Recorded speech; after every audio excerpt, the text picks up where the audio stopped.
สบายดีทักทายสบายดีมื้อนี้เฮากะมาหมู่บ้านนี้หาน้องครั้งแรกซะบอกง่ายๆเพราะว่าหมู่บ้านนี้เฮากะเคยไปถ่ายคลิปแต่ว่าไม่ได้ไปหาน้องซื้อหน้าได้ก่อนดาวันโอ้น้องดาวันพี่น้องคือเฮือนสานของน้องเนาะอายุประมาณจักปีก่อน16 ปี16 ปีนี่พี่น้องกำลังขึ้นสาว ตอนนี้เฮียนอยู่ห้องมอใดก่อนม .4 ม.4พี่น้องน้องยังโสดอยู่อ่ะสอบ100%ป้า100%คิดว่า99%ยังฮู้ว่าคำฟันน้องกันว่าเรียนจบแล้วอยากเป็นหยังบ่อยากเป็นหยังบ่ตำรวจอ๋อตำรวจพี่น้องตัวเด็กคำฟันอยากเป็นหยัง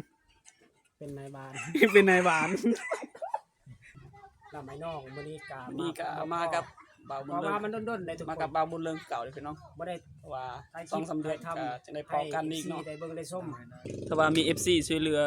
สี่เสียงเลือดทางไทยแล้วของเรา ช่วยเหลือเล็กๆน้อยๆเพราะว่าช่วยได้พอได้ช่วยได้ก็ ไม่ได้เงิน ยังได้เงินเนาะ ใกล้สิเซ็งแล้ว โอ้น้องบ่มีทุนการศึกษาพี่น้องตอนนี้ก็ใกล้สิสอบสิ่งแล้ว เพราะว่าต้องใส่ทุนเนาะในการเดินทางเพราะว่าจะใช้จ่ายต่างๆ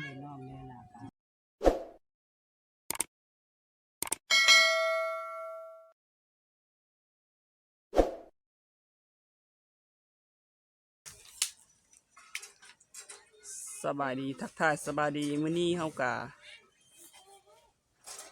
มาหาน้องครั้งแรกซะบอกง่ายๆเพราะว่าหมู่บ้านนี้เฮากะเคยไปถ่ายคลิปแต่ว่าไม่ได้ไปหาน้องกะเฮายังบ่เคยถ่ายคลิปยังบ่ฮู้ชื่อเนาะขออนุญาตถามเด้อน้องชื่อหน้าได้ก่อน ดาวัน โอ้น้องดาวันพี่น้องอันนี้ก็คือเฮือนสานของน้องเนาะอายุประมาณจักปีก่อน 16 ปี 16 ปีนี่พี่น้องกำลังขึ้นสาว ตอนนี้เฮียนอยู่ห้องมอใดก่อนม .4 ม.4พี่น้องพอดีงามๆเลย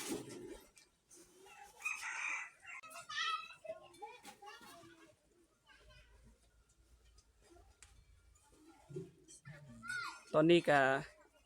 หากระเลิกเฮียนเนาะ โดย หากระเลิกเฮียนพี่น้องเพราะว่าเขามาหาน้องเห็นน้องหากระเมื่อกี้นี้เพราะว่าสุดท้ายเฮาก็เคยเห็นเพิ่นมาถ่ายน้องเนาะ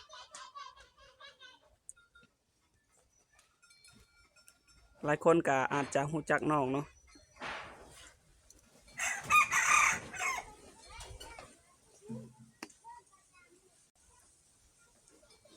ก็นายถามเด้อน้องยังโสดอยู่บ่ สอบ100%ป้า100%คิดว่า99%100%เลย ยังโสดอยู่พี่น้องน้องสาวดาหลายคนก็อาจจะรู้จักเคยเบิ่งช่องต่างๆที่เขาเจ้ามาถ่ายเนาะ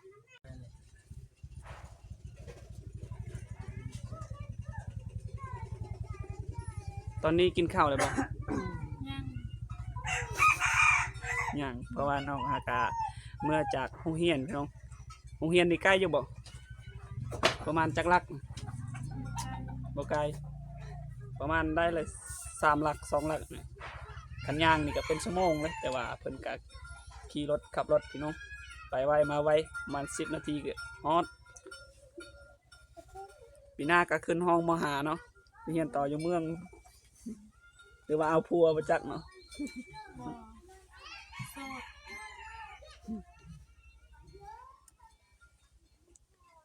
ยังฮู้ว่าคำฟันน้องกันว่าเรียนจบแล้วอยากเป็นหยังบ่กันเป็นไปได้นะแต่ว่าเพื่ออนาคตเฮามันสิเป็นจริงนะตามเอาอยากเป็นหยังบ่ ตำรวจ อ๋อตำรวจพี่น้องผู้บ่าวรอก็จับบ่เรือ แต่เฮาบ่มีหยังได้แต่ปันเอาซื่อ ฟันซื่อๆพี่น้องตัวเด็กความฝันอยากเป็นหยัง เป็นนายบ้าน เป็นนายบ้าน หมู่เฮานี่ความฝันเพิ่นอยากเป็นนายบ้านเนาะ แต่ว่าเฮ็ดYouTube เดี๋ยวนี้คิดว่าผมว่าจะเป็นยูทูบเบอร์บ่แม่นซ้ำจะเป็นในบ้านอีก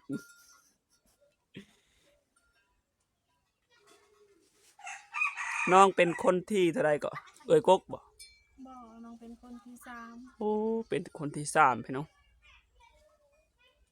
แต่ว่าบ่แม่นสาวหลาเนาะยังมีน้องอีก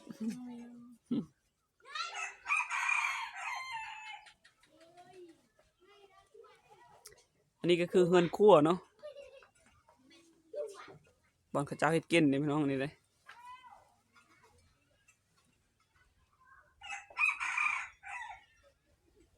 สารบทมื้อนี้มา2คนคือเก่ากับบับลุเอาสุกเปาปกองแล้วก็เบาอีหยังเก็บเบาเรื่องเนาะเบาเรื่องคือทีมงานของหมู่บ้านนี่มาพาไปแล้วไม่น้องมื้อนี้ก็ นี่ก็เอามากับบ่าวบุญ เพราะ เลิ ว่าง มันด้นๆได้ทุก มา ค กับ น บ่าวบุญเลิงเก่าเลยพี่น้อง บ่ได้ เพราะว่า ถ่ายค ส ลิ อง ป สามเดือน ถ่าย ก็ ทำ จะได้พอกันอีกเนาะ ได้เบิ่งได้ส้มบ่ได้ เพราะว่าเพิ่นพาถ่ายคลิปเนาะ มีน้ำจิตน้ำใจก็ซอยเหลือคนทุกคนยากไปหลายคนหมู่บ้านเห็นน้องสาวนี่ก็ ว่า ขึ้น สาวที่เฮาถ่ายตอนนี้ สาวโสด น้องสาวดา น้อง คื เรี อย น เป็ เป็น นบ่ได้ คนในหมู่บ้านของ สี่ น้องเรียนจบม บ่าวบุญ .4 เลิง ผมพันน้องก็เป็นตำรวจเนาะแต่ผมพันซื่อๆแต่หลังจากในชีวิต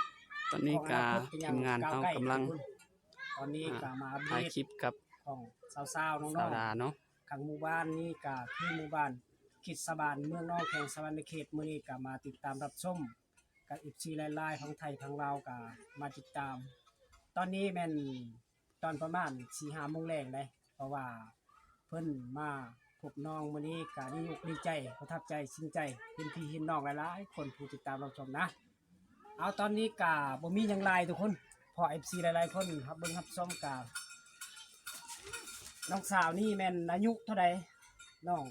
16 ปี 16 ปี ได้ทุกคนพออายุแล้ว16 ปี 17ก็เอาพัว เคย 16ก็ยังเฮียน คเที่ยวกับผู้บ่าวสาวบ่เคยเนาะน้องเนาะ บ่เคย บ่เคยเพราะว่าเรา เคยแล้วไผสิบอกเนาะ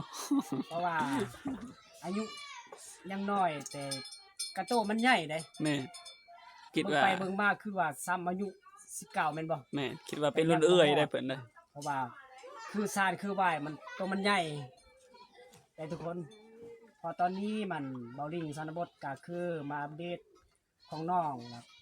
มาถามวิถีชีวิตของประสบการณ์ของน้องอกดีใจไปนํเพิ่นมื้อนี้ก็ ตอนนี้กำลัง เพิ่น ไป เดิน เกาะ เพ ก ราะ อง ว่า เป็ มัน น หยั ข่าง วเวียกหลายได้บ่ได้อัดคลิปบ่ได้ถ่ายวิดีโอบอลให้พี่น้องเบิ่ง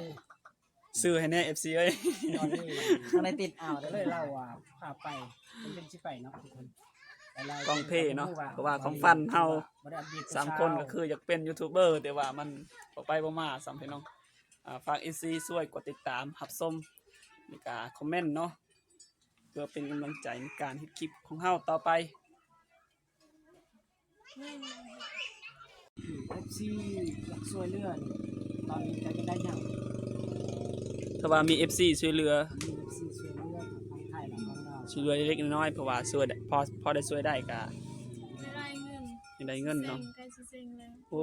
น้องบ่มีทุนการศึกษาพี่น้องตอนนี้ก็ใกล้สิสอบสิ่งแล้ว เพราะว่าต้องใช้ทุนเนาะในการเดินทางเพราะว่าจะใช้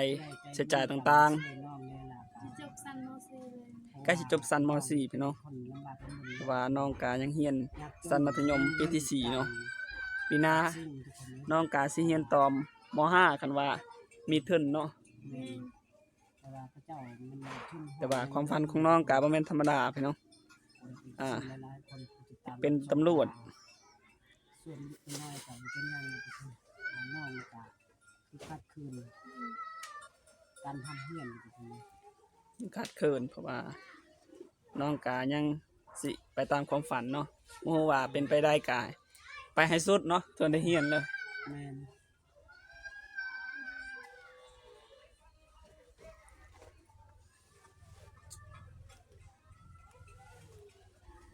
คือมิกตะลงอยู่ไปว่าทำวิดีโอถ่ายคลิปฉัน ปรีร ณบอกแหวสัมภาษณ์หลักหมดณก็ตะกี้บางตอนบางกระทรวงก็กี้ เอาขออนุญาตถามอีกครั้งเด้อน้องด้าคันว่ามี FC หรือว่าบ่าวไทยสนใจน้องจะรับได้บ่หรือว่ายังเฮียนหรือว่าแนวใด เรียนจบม .4 ก็ทำได้ เฮียนจบม .4 ก่อนพี่น้องจังพร้อม จบแล้วอี ใกล้สิจบแล้วประมาณยัง 2-3 เดือนนี่แหละบ่ได้แอบมักกะอดใจรอก่อนเด้อพี่น้องเพิ่นกะยังสิไปตามความฝันถ้าว่ามีทุนการศึกษาน้องก็สิเรียนต่อเนาะ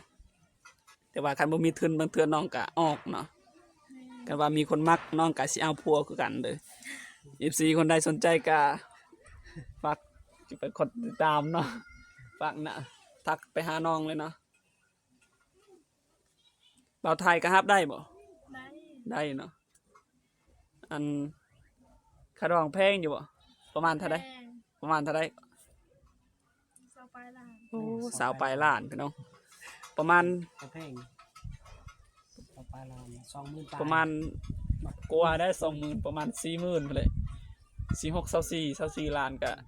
ประมาณ 40,000 บาทก็บ่แพงเนาะ